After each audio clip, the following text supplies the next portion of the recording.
সুষ্ঠু দিক দেখতে পাই। এর মাধ্যমে দেশের যারা মানুষ রয়েছে, যারা জুলাই বিপ্লবের সম্মুখ সারির যোদ্ধা রয়েছে, তাদের সকলের জীবন হুমকির মধ্যে। সেই জায়গায় দাঁড়িয়ে দেশের আইন শৃঙ্খলা পরিস্থিতি উন্নয়নের জন্য এবং যারা জুলাই প্রজন্ম আছে তাদের নিরাপত্তা নিশ্চিতের জন্য আমরা চাই হচ্ছে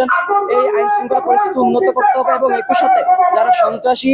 রয়েছে তাদেরকে গ্রেপ্তার করতে হবে এবং সারা দেশে যারা অবৈধ অস্ত্রের অধিকারী, যারা অবৈধ অস্ত্রের মালিক রয়েছে তাদেরকে খুব দ্রুত সময়ের মধ্যে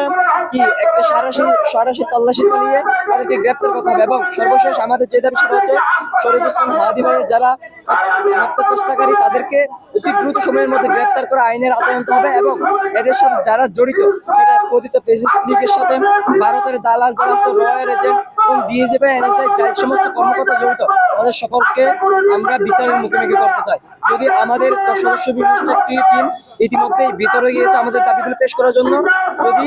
আমাদের দাবি মেনে নেওয়া না হয় তাহলে আমরা পরবর্তীতে কঠোর কর্মসূচির দিকে যাবো।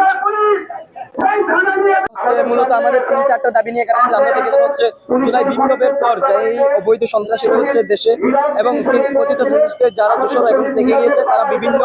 অস্ত্রাগার থেকে, বিভিন্ন থানা থেকে এবং অবৈধভাবে দেশের বাইরে থেকে অস্ত্র নিয়ে এসেছে, যার মাধ্যমে দেশকে অস্থিতিশীল করার জন্য বিভিন্ন জায়গায় তারা অপকর্ম করেছে, ডাকাতি থেকে রাহাজানি বিভিন্ন কর্মকাণ্ড। সর্বশেষ আমরা দেখতে পেয়েছি জুলাই বিপ্লবের অন্যতম সম্মুখ যোদ্ধা আমাদের প্রিয় ভাই শরীফ ওসমান হাদি ভাইকে